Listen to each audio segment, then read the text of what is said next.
Hey everybody, Russ here, and we got Tuesday's workout as part of the deload week. Today we're going to work on our push press. Again, just like we talked about with the deadlift yesterday, pick something that you've been working on with this movement and make it perfect during this deload week.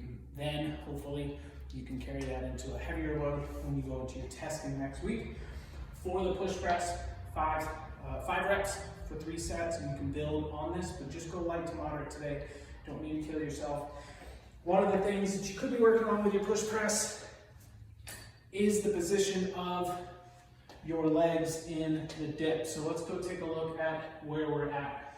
If I'm going into my first dip and I tend to scoot that butt forward, so as you can see, my butt is going almost in line with my chest instead of just going straight down. You might want to be working on that today. The other thing that we'll see a lot, and you can't see with my feet, is sometimes those feet start getting where they're coming heels off the ground, or I'm pushing my knees just straight forward. Instead of pushing the knees slightly out, I'll get this angle from the front. If you push the knees straight forward, yes, you can get that extension from the knees, but you're not engaging the backside of those legs. If we push out just slightly, just like we will with a squat, now those glutes, hamstrings are engaged. So as I push, I now have that extra explosiveness from the legs, okay? So on your push press, dip and drive, dip and drive. Okay, get that head through the window, and again, try to work on some perfect reps for today's movement. For the workout, we saw this last on October 21st, so go back, look and see if you have a score for it. But we have a mixture of pull-ups and thrusters. It's a 2-part workout with 3 minutes of rest in the middle. There's an 18-minute cap total, so we're looking at working for 14 to 15 minutes. The first part, 9, 15, 21 on the reps, and you're gonna go back and forth between pull-ups and thrusters, or whatever pull-up movement you're on, okay? This is where we're gonna call this our first pull-up movement, and then our lighter thruster weight. The second part is gonna be 15, 12, 9 reps, and we wanna see an increased level of pull-up difficulty wherever you're at, and an increased weight on thrusters wherever you're at, okay? One thing to keep in mind on this one, on anytime it's a single digit, so on those 9s, let's really try to push unbroken on both movements, whichever movement we pick. So that's a good place to start is, can I do 9 reps of this pull-up or of this weight thruster? On the 12, 15, and 21 rep rounds, trying to keep it to just 2 sets. Okay, if it gets any more than that, we're gonna be resting for quite a bit.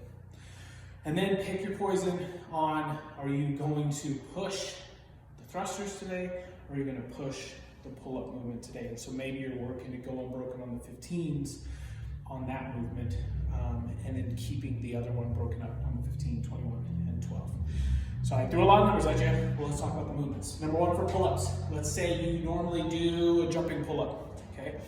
If you're really comfortable with a jumping pull-up, what you might do today is a regular jumping pull-up for your first movement. So maybe we're just jumping chin over the bar. And if you can, then in the second one, when we're supposed to have 15, 12, 9, or a chest to bar pull-up, now we're trying to get a jumping chest to bar. Okay, so that could be an option of looking at our pull-ups, or if we struggle with jumping pull-ups, maybe we're doing ring rows first and then jumping pull-ups. Maybe we have some kipping, but not enough to do all of these, so we're gonna do jumping and then kipping.